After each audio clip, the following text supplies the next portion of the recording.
I thought we had it all figured out. 10 years of marriage, 2 kids, a modest home in Ohio. Sarah and I met at a college party, her laughter like the melody I didn't know I needed. She was warm, radiant, and had this magnetic charm that turned heads. To me, she was everything. Life was far from perfect, but we made it work. I worked long shifts at the local auto repair shop while she balanced teaching elementary school with managing our home. Weekends were for lazy mornings, baking cookies with the kids, and binge-watching crime shows. I never thought our marriage could falter. That's the thing about cracks in a facade. You don't notice them until the whole structure crumbles. It started with small things. Sarah became distant, distracted even during family dinners. I'd ask how her day went, and she'd give vague answers or retreat behind the shield of her phone. She started working late, more often, brushing off my questions with forced smiles. I wanted to trust her. I really did. But there's a certain tension that creeps into your gut when something is wrong, and it was screaming at me to pay attention. One night, she came home late from a supposed work meeting. Her hair was too perfect for a day at the school, her perfume lingering too strong. I joked about it, hoping to brush away the paranoia. Fancy meeting at 9 p.m., huh? She laughed, too casually. Just a planning session. The district's getting tougher with evaluations. I nodded, trying to ignore the pang in my chest. Looking back, I think I already knew. I just wasn't ready to face it. It wasn't a single moment of revelation, like you see in movies. No dramatic lipstick-stained collar or whispered phone calls in the dead of night. Instead, it was a slow unraveling of the truth, piece by piece, like a horror story where you already know the ending. The first sign came one Saturday morning when Sarah left her phone on the kitchen counter. She was in the backyard with the kids, laughing as they played tag, and I was inside making coffee. Her phone buzzed, a message from Jenna, work. I didn't think much of it at first, but curiosity got the better of me. The message preview showed only 2 words, miss you. That's odd, I thought. Who misses their co-worker like that? I picked up the phone, my hands trembling. Unlocking it felt wrong, but the nagging suspicion overpowered my guilt. Inside, their text thread looked harmless enough at first glance. School schedules, reminders about staff meetings, and a lot of emojis. But the deeper I scrolled, the more things unraveled. There were no pictures, but the messages were clear as day. Last night was amazing. Can't stop thinking about you. I hate sneaking around, but it's worth it for us. Your smile makes my whole day. The pit in my stomach turned to ice. Jenna wasn't Jenna. I scrolled to the top of the chat and found a saved contact with a different number. When I copied the number into my own phone's contacts, I nearly dropped it. It wasn't Jenna at all. It was some guy named Jason. Jason and Sarah. The name alone made my blood boil. I didn't confront her right away. I needed more than cryptic texts.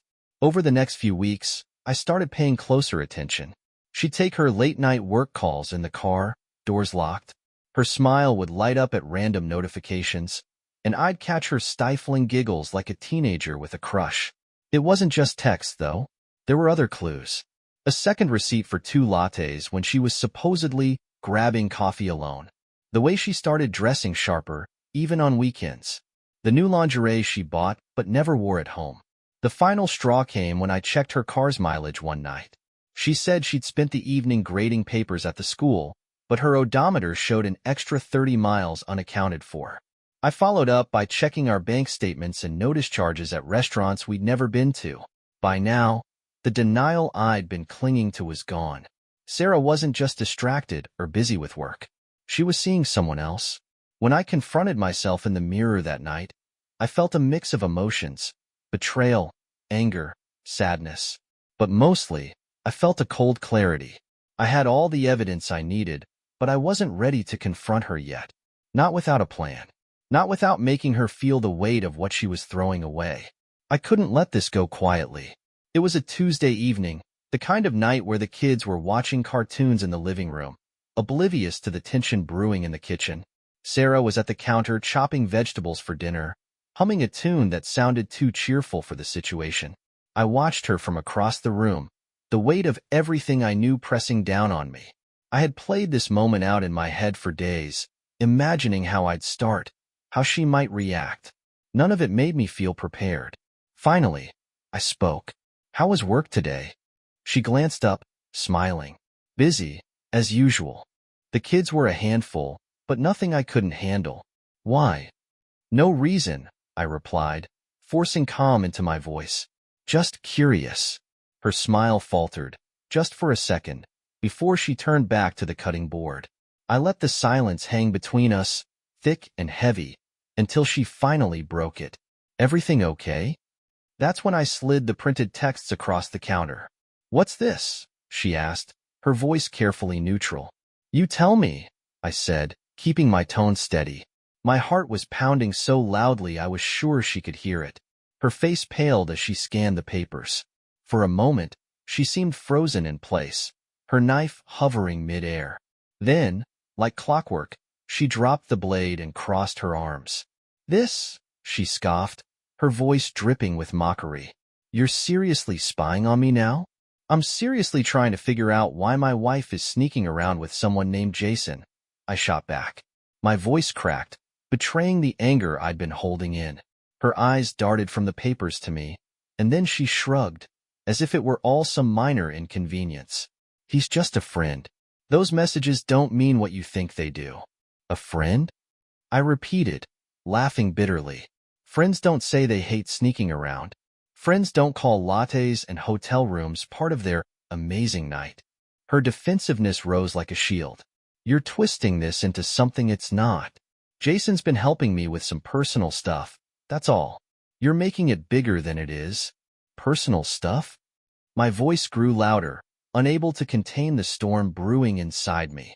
Is that what we're calling secret dinners and lies now? How stupid do you think I am, Sarah? She glared at me, the mask of innocence dropping for just a moment. I didn't do anything wrong. You're just paranoid. Maybe if you didn't spend all your time looking for problems, we wouldn't be having this conversation. Her words felt like a slap. Here she was, caught red-handed, and yet, somehow, she was flipping the blame back on me. I'm paranoid? I shouted. You've been lying to me for months, sneaking around behind my back, and I'm the problem? She rolled her eyes. You're overreacting. Nothing happened. Okay? God, Michael, you're acting like some jealous psycho. I slammed my hand on the counter, the sound echoing through the room. Don't you dare gaslight me, Sarah. I've seen the messages. I've tracked the lies. You want to keep pretending, go ahead, but you don't get to turn this around on me. For the first time, she looked rattled. Her bravado wavered, and she hesitated before speaking. It wasn't like that, she muttered, her voice barely above a whisper. I leaned in closer, my voice cold. Then what was it like? Because from where I'm standing, it looks a hell of a lot like you've been cheating on me. She didn't answer. Her silence spoke louder than anything she could have said. For a moment, the kitchen felt like a battleground, both of us staring at each other with the weight of a decade's worth of love, anger, and betrayal hanging in the air. Finally, she sighed, rubbing her temples. I didn't mean for it to happen, she mumbled. I was feeling lost. You were always so busy with work, and I just... Stop, I interrupted. Don't you dare blame this on me. I've been working my ass off to keep this family afloat while you're out playing house with Jason. Don't even try to justify it. Her face crumpled, but I didn't feel pity. Not yet. What do you want me to say? She whispered. That I screwed up? Fine, I screwed up. I made a mistake, but I didn't do it to hurt you. Well, congratulations, I said bitterly. Because you did. You broke everything we built, Sarah. And for what? Her tears started then, but they did nothing to soften the jagged edges inside me. I need time to think, I said, my voice shaking. I need space. Don't talk to me. Don't try to explain. Just leave me alone for now. She opened her mouth to protest, but I held up a hand to stop her. I mean it, Sarah. I can't even look at you right now. Without another word, I turned and left the kitchen, leaving her standing there with the evidence of her betrayal spread across the counter like broken glass. I drove aimlessly that night, windows down despite the chill in the air. I couldn't go back home, not with Sarah's voice echoing in my head, her excuses gnawing at the edges of my sanity. My knuckles turned white as I gripped the steering wheel, anger bubbling beneath the surface like magma ready to erupt. How could she do this to me? To us? I pulled into a deserted parking lot near the edge of town, turned off the car, and let the silence engulf me. For the first time since confronting her, I allowed myself to feel everything. The betrayal, the humiliation, the loss. Images of our life together flashed in my mind like some cruel slideshow. Our wedding day, the birth of our kids, lazy Sunday mornings spent in bed laughing over inside jokes. I had built my entire world around her, trusted her with every part of me. And now, it felt like I was standing in the rubble of a home she'd burned to the ground. A part of me wanted to scream, to cry, to let it all out. But the tears wouldn't come. Instead, I sat there, staring out into the dark, the cold numbness spreading through me. It was in that stillness that I made a decision. This wasn't going to end with me being the victim. Sarah wanted to lie, to betray me, to walk away from everything we'd built. Fine, but she was going to feel the consequences. I wasn't going to yell or beg. I wasn't going to give her the satisfaction of thinking I was broken. I would hit her where it hurt most. Her comfort, her image, the life she thought she could waltz back into without repercussions. When I got back home, the house was dark and quiet. Sarah had gone to bed, leaving the kitchen spotless as if cleaning up could erase what had happened. I crept into the guest room and shut the door, collapsing onto the stiff mattress. I barely slept that night. Every time I closed my eyes, I saw her with Jason, laughing, smiling, touching. I imagined every text, every phone call, every stolen moment they'd shared. The anger was suffocating. By morning, the anger had hardened into resolve. I got up, showered, and started planning. The first step was finding Jason. I'd seen his number in Sarah's phone, so I used a reverse lookup to track him down. He was a local contractor, of all things. The irony wasn't lost on me. A man who built houses while tearing mine apart. I thought about confronting him directly, but that wasn't enough. I needed them both to feel the weight of what they'd done. Instead, I decided to play it smart. I called Jason, pretending to be someone from a local business association. "Hi, this is Mike Adams," I said, keeping my voice casual. "I was wondering if you'd be interested in discussing some potential partnerships over dinner. My wife and I love your work and thought you might be the right fit for a big project we're planning." He took the bait. We agreed to meet at a restaurant downtown later that week. Next, I sent Sarah a message while she was at work. "Let's talk," I wrote. "Meet me at the same restaurant Thursday night at 7. We need to figure this out." She replied almost instantly, "I'll be there." Thank you. I didn't tell her Jason would be there, too. In the days leading up to Thursday, I poured myself into the plan. I couldn't stop thinking about what she'd done, the way she looked at me during our confrontation, half defiant, half guilty. She needed to see what it felt like to have her world come crashing down. But as the day approached, I couldn't shake the heaviness in my chest. This wasn't just about revenge. It was about closure. About finally putting an end to the lies and betrayal so I could move forward. Thursday night arrived, and I got to the restaurant early, sitting in my car across the street. I watched as Jason strolled in first, confident and oblivious, dressed in a button-down shirt like he was meeting an old friend. 15 minutes later, Sarah arrived. She walked through the door, glancing around nervously, no doubt expecting to see me waiting for her. I stayed in my car, heart pounding as I imagined the moment they'd see each other, the confusion that would turn into panic. Then, I picked up my phone and drafted a text to Sarah. "I know everything. You're sitting with him right now. Don't bother coming home." I hit send, put the car in gear, and drove away. Driving away from the restaurant that night felt surreal, like the ending to a scene in a movie I never thought I'd star in. My phone stayed quiet as I navigated the dimly lit streets, half expecting an immediate storm of calls or texts from Sarah. But nothing came. I couldn't decide whether that made me feel relieved or more enraged. When I finally got home, the house felt heavier than ever. I went straight to the guest room, not even glancing at the family pictures that lined the hallway. Those smiling faces felt like strangers now, relics of a life that no longer existed. I stared at the ceiling, imagining the scene playing out at the restaurant.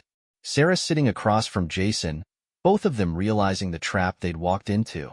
The shock on her face as she read my message. The awkward tension, the questions, the dawning horror. I wanted them to feel exposed, caught in the spotlight they thought they could avoid forever. It wasn't until an hour later that my phone buzzed. Sarah, please call me. I can explain. Sarah, you don't understand. Sarah, Michael, please. Don't do this to us. I stared at the messages, my thumb hovering over the screen. I thought about responding, but I knew I couldn't trust myself to stay calm. So I turned the phone off, letting the silence speak for me. The next morning, I woke to find Sarah sitting at the kitchen table, her face pale and drawn. She must have come home late, hoping to talk once I'd calmed down. Michael, she began as soon as she saw me. We need to talk. I grabbed a cup of coffee and leaned against the counter, keeping my distance. I think you've done enough talking already. Her eyes filled with tears, but I refused to let them affect me. I don't know what you think you saw last night, but... Stop, I cut her off, my voice firm. Don't insult me by pretending you don't know exactly what happened. I know everything, Sarah. I've known for weeks. Her mouth opened, then closed again, like she couldn't decide which lie to try. Finally, she settled on, it wasn't supposed to be like this. I laughed bitterly. Like what? You didn't think I'd find out? You thought you could just sneak around, have your fun, and come home like nothing happened? It wasn't fun, she snapped, her voice rising. I was confused, okay? Things between us haven't been the same, and Don't you dare blame this on me, I interrupted, slamming my coffee cup onto the counter. I've been here, holding this family together, while you've been out ruining it. Her tears spilled over then, and she buried her face in her hands. I'm sorry, she sobbed. I didn't mean to hurt you. I was lost, Michael. I didn't know how to tell you how I was feeling, and Jason. Don't, I snapped. Don't say his name. I don't want to hear it. She looked up, her face streaked with tears. What do you want me to do? Tell me, Michael. I'll do anything to fix this. I stared at her, my heart aching despite everything. For a moment, I wanted to believe her, to think this was something we could salvage. But then I remembered the texts, the lies, the way she betrayed everything we built.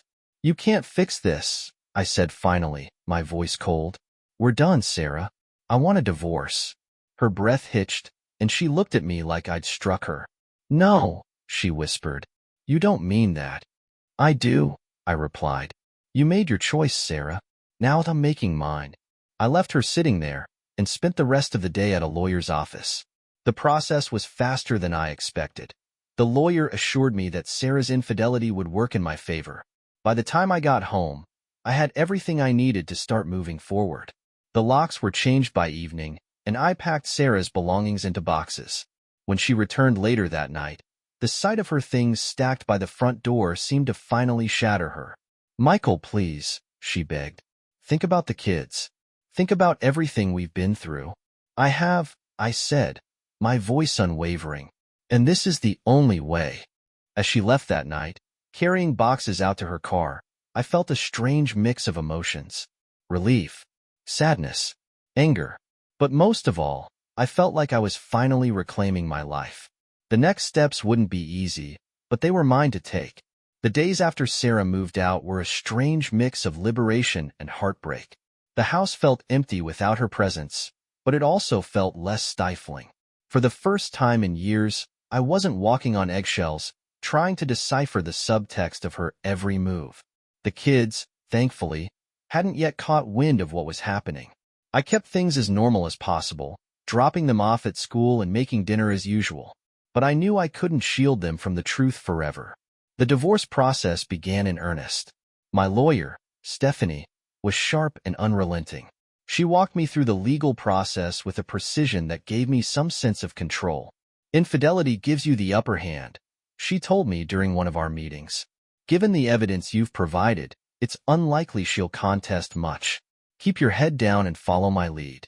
I handed over everything I had, the texts, the bank statements, even the timeline I'd pieced together of Sarah's lies.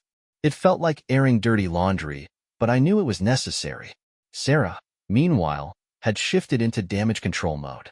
She tried calling, texting, even showing up at the house a few times, but I kept my responses brief and cold. Sarah, please, let's sit down and talk. We can fix this. Me, there's nothing left to fix. The finality of those words seemed to hit her. After that, her texts became less frequent, though I knew she wasn't done fighting yet. The first real confrontation came during our initial mediation session. Sarah walked in looking tired and subdued, her usual confidence replaced by something closer to desperation. I don't want this, she said as we sat down across from each other. Well, you should have thought about that before, I replied, refusing to meet her gaze. The mediator, a no-nonsense woman in her 50s, quickly steered the conversation back to practical matters. Custody, assets, the house. Sarah surprised me by not contesting much. Maybe she thought giving in would earn her sympathy, or maybe she just didn't have the energy to fight. Either way, I wasn't about to let her off easy. I want primary custody, I said firmly. The kids deserve stability, and right now, that's with me. Sarah hesitated, her eyes welling with tears. Michael, I love them. I'm not a bad mother. No, I admitted, my voice softening just slightly. But you made a bad choice, and now we're all paying for it. By the end of the session, most of the major points had been settled. Sarah would get visitation rights, but the house would remain mine. The rest of our assets were divided according to the prenup she'd probably forgotten about until now. It was clear she didn't expect to walk away with so little. That night, after the kids were asleep, I sat alone in the living room, staring at the stack of legal documents on the coffee table. This was it. The life we'd built together was now reduced to contracts and signatures. I thought I'd feel triumphant, but instead, I just felt hollow. Rebuilding my life wasn't something that happened overnight. The first step was creating new routines for the kids and me. Movie nights on Fridays, soccer practice on Saturdays, pancakes on Sunday mornings. I threw myself into being the best father I could, determined to give them a sense of normalcy. But late at night, when the house was quiet, the weight of everything would creep back in. I'd sit in the dark, replaying old memories and wondering where it had all gone wrong. Sarah, for her part, tried to stay involved with the kids. She showed up for their school events, sent them gifts, and called every night. I let her, because as much as I hated what she'd done to me, I couldn't bring myself to punish her through them. Still, I kept my boundaries firm. One evening, after dropping the kids off at her new apartment, she pulled me aside. Michael, she said, her voice shaking, I know I can't undo what I did, but I hope one day you'll forgive me. I looked at her, the woman I'd once loved, now a stranger with too many regrets to count. Maybe, I said after a long pause, but not today. Life after the divorce wasn't easy, but it was simpler. The house felt emptier, yet lighter, like a storm had passed and left behind a quiet calm. I poured my energy into the kids, work, and rebuilding the pieces of my life that Sarah's betrayal had shattered. The first few weeks were the hardest. Nights dragged on, filled with silence that used to be filled with Sarah's presence. I'd catch myself reaching for the second plate at dinner or glancing at my phone, expecting a text that would never come. But slowly, the pain began to dull. One Saturday morning, I took the kids to the park. Watching them laugh and chase each other reminded me of what mattered most. They deserved stability, love, and a father who could be strong for them, even when he felt anything but. Later that day, my daughter, Emily, climbed into my lap with her favorite book. Mommy read this to me last time, she said, her voice small. I froze for a moment, unsure of what to say. But then I opened the book and started reading. Her head rested against my chest, and for the first time in weeks, I felt a flicker of hope. I started therapy shortly after the divorce was finalized. It wasn't an easy decision. I'd always thought I could handle things on my own. But sitting in that small, quiet room with a professional who listened without judgment was like opening a valve I hadn't realized was closed. I don't know how to move on, I admitted during one session. I feel like I failed, like I wasn't enough. The therapist nodded thoughtfully. It's natural to feel that way after a betrayal. But remember, her actions were a reflection of her choices, not your worth. It took time, but those words began to sink in. I also started reconnecting with old friends, something I hadn't done much of during my marriage.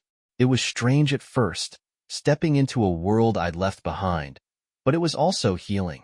One night, over beers at a local bar, my friend Matt leaned in and said, "You seem lighter, man, like you're starting to find yourself again." I smiled, realizing he was right. Sarah remained a presence in the kids' lives, though we kept our interactions limited to co-parenting logistics. At first, every conversation felt like a minefield, but over time, the sharp edges began to soften. She sent me a letter once, a long, rambling apology filled with regret and promises to be better. I read it, then tucked it away in a drawer. I wasn't ready to forgive her yet, but I didn't feel the same fiery anger anymore.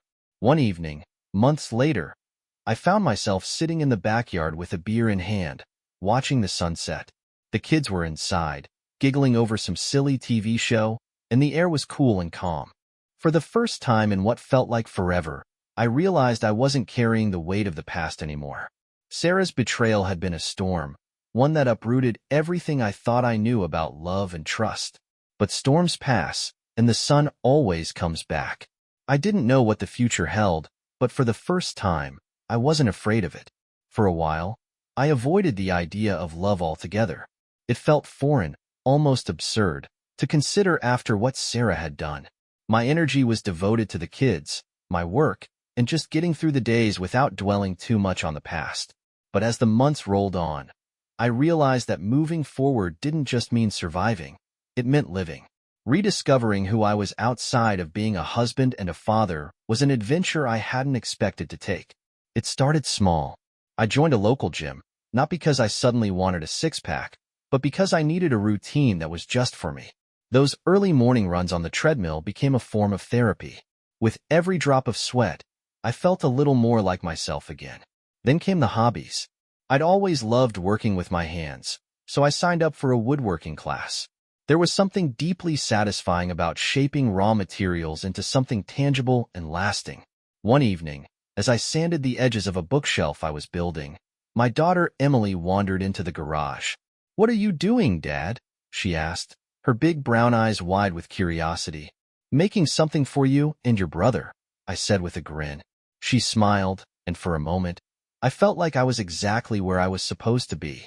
Friends began pulling me out of my shell, too. Matt convinced me to join his bowling league, despite my protests about being terrible at the sport.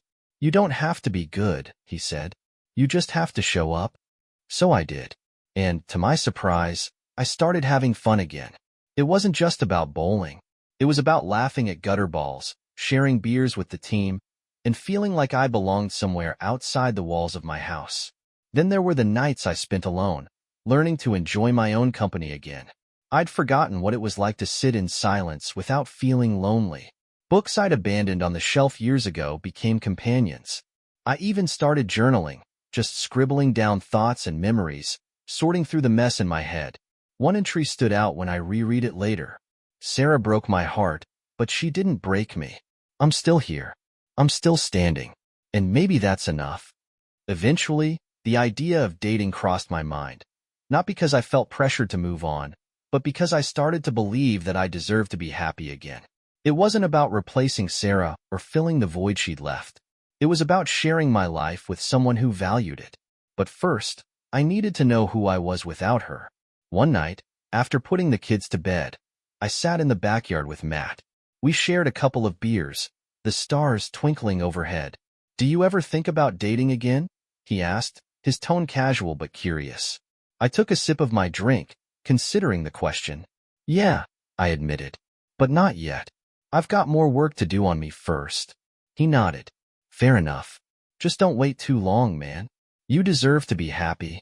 For the first time, I believed him. It took over a year before I felt ready to dip my toes into the world of dating. It wasn't that I didn't want companionship. I missed it more than I cared to admit. But the scars Sarah left behind had made me wary. The first step came from Emily, of all people. One night, as I was tucking her into bed, she looked up at me with those big brown eyes and asked, "Do you ever get lonely, Dad?" The question caught me off guard. "What do you mean, sweetheart?" "You're always with us," she said, her voice soft. But sometimes you look sad when you think we're not watching. Kids, they see everything. I kissed her forehead and promised her I was okay. But later that night, her words stayed with me. Maybe she was right. Matt was thrilled when I told him I was considering putting myself out there. Finally, he exclaimed, let's get you on one of those apps. The thought of swiping through profiles made my stomach churn, but he wouldn't let it go. Come on, man. It's how people meet these days. Besides, what's the worst that could happen? So, one Friday night after the kids were in bed, Matt came over with his wife, Carrie, and the three of us set up my profile. Carrie insisted on taking a new picture. No one's going to swipe right on a guy holding a power drill in his garage, she teased. We ended up using a candid shot from a recent bowling night, one where I was laughing mid-toast. It felt genuine, and that's what I wanted. Someone who liked me for who I was now, not who I used to be. The first few days were awkward. I matched with a handful of people, but struggled to find the right words to start a conversation. What do you even say after a decade of being out of the dating game? One woman, Clara, messaged me first. She was kind and funny, a single mom who loved hiking and baking. Our conversation flowed easily, and for the first time in years, I felt a spark of excitement. We agreed to meet for coffee at a quiet little cafe downtown. I arrived early, my heart pounding in my chest as I waited. When Clara walked in, she was exactly as I'd imagined. Warm smile, easygoing energy. The conversation was light at first, a mix of laughter and the usual, getting to know you, questions. But as the minutes turned into hours, I found myself opening up in ways I hadn't expected. I told her about the divorce, about the betrayal and the pain, and about my kids being my anchor through it all. She listened without judgment, sharing her own story of heartbreak and resilience. By the time we said goodbye, I felt lighter. Clara and I went on a few more dates, but it became clear that while we enjoyed each other's company, the timing wasn't quite right. She was still healing, and so was I, but it wasn't a loss. If anything, it reminded me that connection was possible, that I could put myself out there without being crushed by the weight of my past. From there, I let things happen naturally. I wasn't in a rush to find the one. I was content with the life I was rebuilding, a life filled with laughter, growth, and the love of my kids. Dating was no longer about filling a void. It was about discovering new possibilities, one step at a time. 2 years had passed since Sarah's betrayal shattered the life I thought I had. Looking back, the journey felt like a lifetime's worth of growth compressed into a whirlwind of pain, healing, and rediscovery. The divorce had been finalized for over a year now, and life had settled into a rhythm that, while not perfect, felt steady. The kids were thriving. Emily had joined the soccer team, and Jake was deep into his obsession with building Lego cities. Our house had become a sanctuary again, filled with laughter and warmth instead of tension and secrecy. As for me, I was learning to live for myself. I'd taken on a few larger projects at work, even started a small side hustle refurbishing old furniture. It wasn't about money. It was about creating something beautiful out of what others had discarded. Fitting, I suppose. One weekend, during one of my now regular outings with Matt's bowling league, I met someone unexpected. Her name was Amanda, a new addition to the group, brought in by one of Matt's friends. She wasn't flashy or loud. She had a quiet confidence that caught my attention, and before I knew it, we were talking between rounds like we'd known each other for years. First time bowling? I asked, watching her awkwardly aim for a spare. She laughed, brushing a strand of hair behind her ear. Is it that obvious? I shrugged. Let's just say your form could use some work. By the end of the night, I'd somehow managed to convince her to join the team permanently. Over the next few months, Amanda and I became close. It wasn't a whirlwind romance, and I didn't want it to be. We took things slow, building a friendship first. She understood my cautiousness, never pressuring me for more than I could give. When I finally introduced her to the kids, I was nervous. But Amanda, in her patient, easygoing way, won them over with kindness and a bag of chocolate chip cookies she'd baked herself. One evening, as the four of us played a board game around the dining table, I realized how far I'd come. Life wasn't perfect. It never would be. But for the first time in years, it felt whole. It was a crisp autumn afternoon when I found myself at the park where Sarah and I used to bring the kids. I hadn't planned to come here. It just sort of happened, like the universe was nudging me toward a final reckoning with the past. As I sat on a bench, watching leaves fall like confetti around me, I thought about everything that had brought me to this moment. Sarah's betrayal had been a storm that nearly broke me, but it had also forced me to confront truths I'd been avoiding for years. I'd learned how to stand on my own, how to rebuild, and how to create a life that was mine. I didn't hate her anymore. In fact, I felt a strange kind of gratitude. She'd shown me what I deserved by showing me what I didn't. I thought about the love I'd found in my kids, in my work, in Amanda, and in myself. When I got home that evening, Emily ran to meet me at the door, holding up a picture she'd drawn of our family. Amanda was in it, standing beside me, holding hands with the kids. "You like it?" she asked, her eyes shining. "It's perfect," I said, pulling her into a hug. As I tucked the kids into bed later that night, I realized something. Life doesn't always go the way you plan. Sometimes it breaks you, tests you, forces you to rebuild from the ground up. But if you're lucky, you come out stronger.